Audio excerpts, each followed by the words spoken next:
नमस्कार दोस्तों, स्वागत है आपका आज की इस वीडियो में। आज हम देखेंगे कि किस प्रकार से जो पीजीटी का पेपर 1 है उसको आप आसानी से क्वालिफाई कर सकते हैं और किस प्रकार से आने वाले जो हमारे पेपर्स हैं बायोलॉजी और केमिस्ट्री के, उन स्टूडेंट्स के लिए ये एक कैसे रामबाण तरीका हो सकता है और किस प्रकार से वो अपने पेपर 1 को ईजिली क्वालिफाई कर सकते हैं। तो चलिए शुरू करते हैं। सबसे पहले आज जो भी हम चर्चा करेंगे उस चर्चा का सोर्स रहेगा जितने भी अभी तक हमारे पेपर्स पीजीटी के हो चुके हैं। इन पेपर्स के क्वेश्चंस को हम एनालाइज करेंगे और किस प्रकार से आने वाले जो हमारा बायोलॉजी और केमिस्ट्री का पेपर है वहाँ पर किस प्रकार से मदद मिल सकती है, ये सारी चीज़ें आज हम जानेंगे।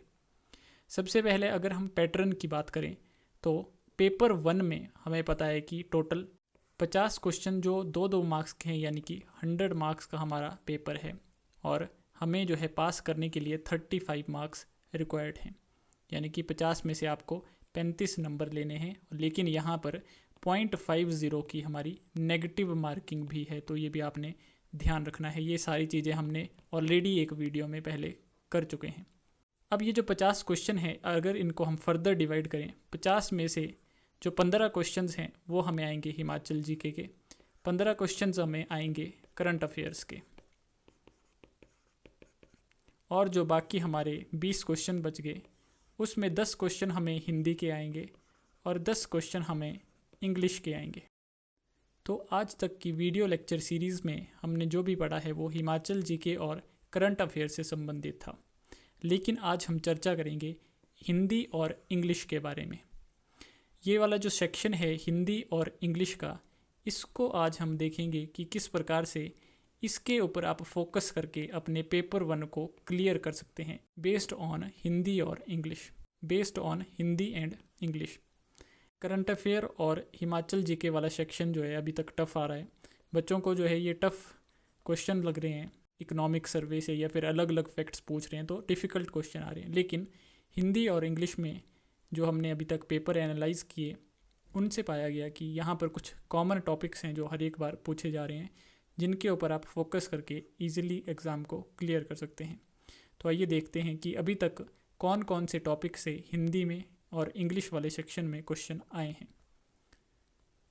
सबसे पहले अगर हम हिंदी की बात करें तो यहाँ पर ये सब्जेक्ट्स के नाम लिख रखे हैं जो अभी तक पेपर हो चुके हैं, और नीचे जो है उस पेपर में किस किस टॉपिक से क्वेश्चन आए हैं ये सारी चीज़ें हमने लिख रखी हैं। इन शॉर्ट हम यहाँ पर डिस्कस करेंगे, बाकी आप इस वीडियो को पॉज करके जो है देख सकते हैं कि किस किस टॉपिक से क्वेश्चन आए हैं।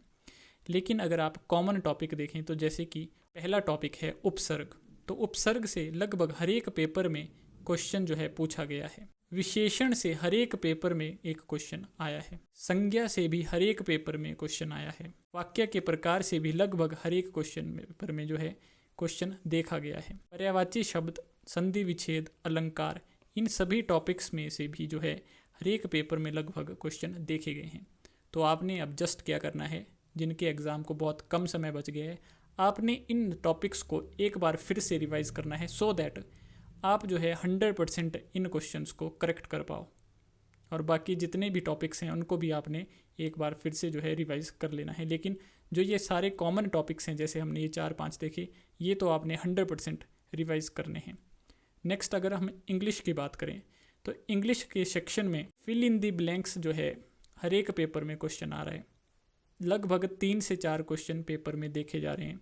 जैसे कि आपको जो है फिल इन द ब्लैंक्स दिया होगा, पूछा गया होगा कि यहाँ पर बताइए कौन सा वर्ड आएगा, चाहे वो हेल्पिंग वर्ब हो, चाहे वो कोई वो हेल्पिंग वर्ब हो, वर्ब की कोई फॉर्म हो, एडजेक्टिव हो, एट्सेट्रा एट्सेट्रा। ये सारी चीज़ें जो है यहाँ पर फिल इन द ब्लैंक्स रूप में आ रही हैं।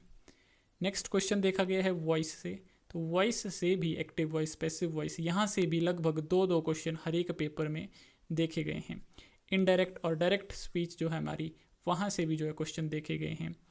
सेंटेंस को अरेंज करना, आपको 4 सेंटेंस दिए जाएंगे और बोला जाएगा कि एक सुटेबल सेंटेंस बनाइए इन चारों वाक्यों को रीअरेंज करके। एंटोनिम से जो है हर एक पेपर में लगभग क्वेश्चन आया है। सिनोनिम से भी लगभग हर एक पेपर में क्वेश्चन आया है। और करेक्ट करने को सेंटेंस जो है, आपको एक सेंटेंस दिया गया है, वहाँ से जो है पूछा गया कि इसका कौन सा हिस्सा जो है, कौन सा इसका पार्ट इनकरेक्ट है, कौन से पार्ट में जो है कुछ मिस्टेक है, ये चीज़ें जो है करेक्ट द सेंटेंस फॉर्म में जो है क्वेश्चन में पूछी गई हैं। और हिंदी वाले पेपर में भी 1 वर्ड सब्स्टिट्यूशन से लगभग 2 से 3 क्वेश्चन पूछे गए थे। इन शॉर्ट जो आपको टॉपिक्स यहाँ पर हमने देखे, जिन जिन टॉपिक्स को बार बार पूछा जा रहा है, आपने जस्ट उनको रिवाइज करना है। अब इसके पीछे लॉजिक क्या है, हिंदी और जो हमारा इंग्लिश है वहाँ पर आपको 10-10 क्वेश्चन आएंगे, यानी कि टोटल आपके पास कितने हो गए, 20 क्वेश्चन। आपको मिनिमम जो है आपको 18 क्वेश्चन तो करने ही पड़ेंगे, 18 क्वेश्चन करेक्ट करने पड़ेंगे। तो आपको करेक्ट कितने करने हैं, 18, और हिंदी और इंग्लिश में कितने टोटल क्वेश्चन आ रहे हैं, 20 क्वेश्चन आ रहे हैं। तो अगर आप इन दोनों सेक्शन के 20 क्वेश्चंस को 20 के 20 करेक्ट कर देते तो आपके नंबर जो है टोटल बन गए 40। आपको जो है कोई और क्वेश्चन, चाहे वो हिमाचल जी के, चाहे वो करंट अफेयर्स है, इसको जो है आपको टच करने की भी ज़रूरत नहीं है। लेकिन फिर भी अगर आप इस 20 में से 15 क्वेश्चन कर देते हो तो लेकिन आपको जो है अभी भी 3 क्वेश्चन और करेक्ट करने हैं, मिनिमम 3 क्वेश्चन और करेक्ट करने हैं। तो ऐसा तो है नहीं कि आप जो है यहाँ से 3 क्वेश्चन भी, इन दोनों सेक्शन से जो है 3 क्वेश्चन भी करेक्ट नहीं कर सकते। तो जो है अगर आप यहाँ से 15 क्वेश्चन करेक्ट करते हो और 3 क्वेश्चन जो है आप यहाँ से कर देते हो, तब भी आपके ईजिली 18 क्वेश्चन बन गए, यानी कि आपके 36 मार्क्स बन गए। लेकिन आपने थोड़ा सा सेफ साइड चलना है, तो आपने मिनिमम जो है 20 या 22 क्वेश्चन तो करके आने हैं। आपने जो है टोटल 18 क्वेश्चन ही नहीं करने हैं, थोड़ा सा सेफ साइड रहने के लिए आपको 20 से 22 क्वेश्चन तो करके आने हैं। तो ये था हमारा आज का डिस्कशन कि आप किस प्रकार से सिर्फ़ और सिर्फ हिंदी और इंग्लिश के ऊपर आप फोकस करके अपने पेपर 1 को क्वालिफाई कर सकते हो। जो आपने हिमाचल जीके और जो करंट अफेयर है जितना आपने पढ़ लिया वो अब सफिशिएंट है। आप गेस नहीं कर सकते अब कि और कहाँ से क्वेश्चन आएंगे। जो हमारे कुछ टॉपिक्स हैं, जैसे कि हमने अभी तक डिस्कशन किया है जिसके ऊपर, जैसे कि हमारा गुड गवर्नेंस इंडेक्स हो गया, या फिर इकोनॉमिक सर्वे हो गया, या फिर जो हमारा बजट है, या फिर हमारे जो कुछ और कॉमन टॉपिक्स हैं जैसे कि सस्टेनेबल डेवलपमेंट गोल्स, इन सभी टॉपिक्स को छोड़ के आप जो है अब कोई और गेस नहीं कर सकते कि कहाँ से क्वेश्चन पूछ सकते हैं। लेकिन हिंदी और इंग्लिश में जितने भी अभी तक हमारे पेपर हुए हैं, वहाँ से हम आइडिया लगा सकते हैं कि आपने जस्ट इन टॉपिक्स को रिवाइज़ करना है और आप इजीली जो है अपने पेपर को क्वालिफाई कर सकते हो। तो ये था आज की इस वीडियो में।